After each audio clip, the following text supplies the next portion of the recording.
অতিবৃষ্টিতে প্লাবিত উত্তরবঙ্গের বিস্তীর্ণ অঞ্চল। সরকারি সূত্র অনুযায়ী এখনও পর্যন্ত মৃত্যুর সংখ্যা প্রায় ২১। প্লাবিত নাগরাকাটা পরিদর্শনে যান সাংসদ খগেন মুর্মু ও বিধায়ক শঙ্কর ঘোষ।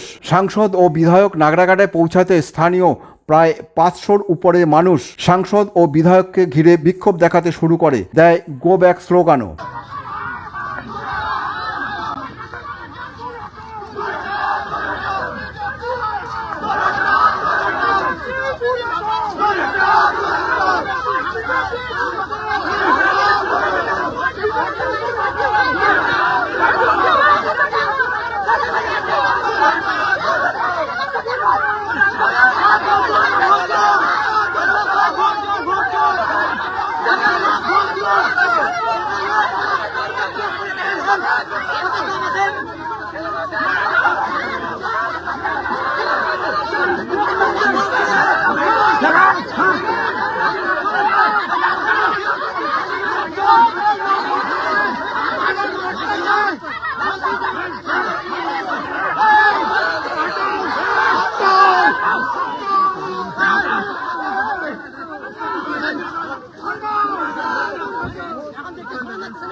স্থানীয় বাসিন্দাদের বিক্ষোভে মুখে পড়ে সাংসদ ও বিধায়ক। তাদের দেহরক্ষীরা আটকানোর চেষ্টা করলেও ব্যর্থ হয় এই জনরোষে। তবে পুলিশ প্রশাসন কোনো কাজ করেনি বলেই অভিযোগ তুলছেন সাংসদ ও বিধায়ক।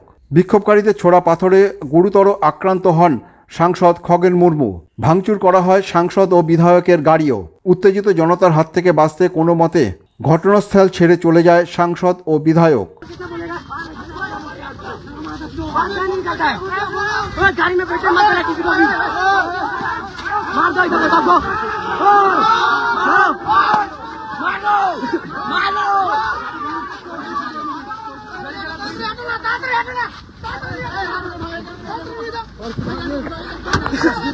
जहाँ पर देखते बच्चे नीति वो हाथाहाथी पे जड़िए बोल लो।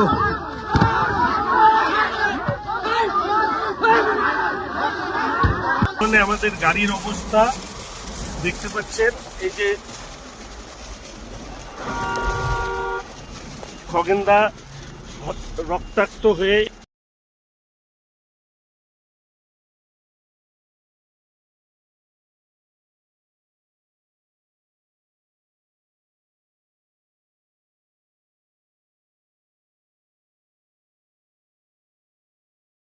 ব্যুরো রিপোর্ট, সময় বার্তা ডিজিটাল।